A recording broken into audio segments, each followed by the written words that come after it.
পরিশ্রুত পানীয় জল সরবরাহ, গারোই নদীর সংস্কার সহ 3 দফা দাবিতে আসানসোল পৌর নিগমের ডেপুটেশন কর্মসূচি করল পশ্চিম বর্ধমান জেলা কংগ্রেসের সেবা দল। মঙ্গলবার আসানসোল পৌর ভবনের সামনে কংগ্রেসের পক্ষ থেকে আয়োজিত একটি পথসভায় এই দাবিগুলি জোরালোভাবে তুলে ধরা হয়।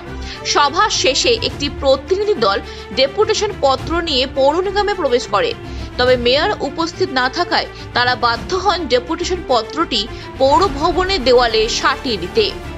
কংগ্রেসের সেবা দলের তরফে দাবি, শহরবাসী পানীয় জলের সমস্যা দ্রুত সমাধান করতে হবে, অবিলম্বে গারোই নদীর সংস্কার করতে হবে এবং নাগরিক পরিকাঠামো উন্নয়নে নির্দিষ্ট পদক্ষেপ নিতে হবে প্রশাসনকে। আসানসোলের 3টে দাবি নিয়ে আমরা কালকে মেয়র সাহেবকে এসে বলে গেছিলাম যে যেভাবে জলের যে অবস্থা, যে জল খুললে নল খুললে যে এখন নোংরা জল বেরোচ্ছে, কোথাও জল আসছে না, সেই সমস্যাটা, ড্রেনেজের অবস্থা, এই সমস্যা, আর সব থেকে বড় যে সমস্যা সেটা হচ্ছে গারোই নদী পরিষ্কারের সমস্যা। এই সমস্যাটা নিয়ে যখন আমরা আজকে এলাম মেয়র সাহেবের কাছে, দুঃখের বিষয় যে মেয়র সাহেব আজকে এখানে উপস্থিত হলেন না। দুঃখের বিষয় এখানেই যে সাধারণ এত মানুষ এখানে পৌঁছেছে, তাদের কথাটা শোনার জন্য মেয়র সাহেবের 5টা মিনিট সময় দিতে পারলেন না। এর থেকে লজ্জার বিষয় আর কিছু নেই।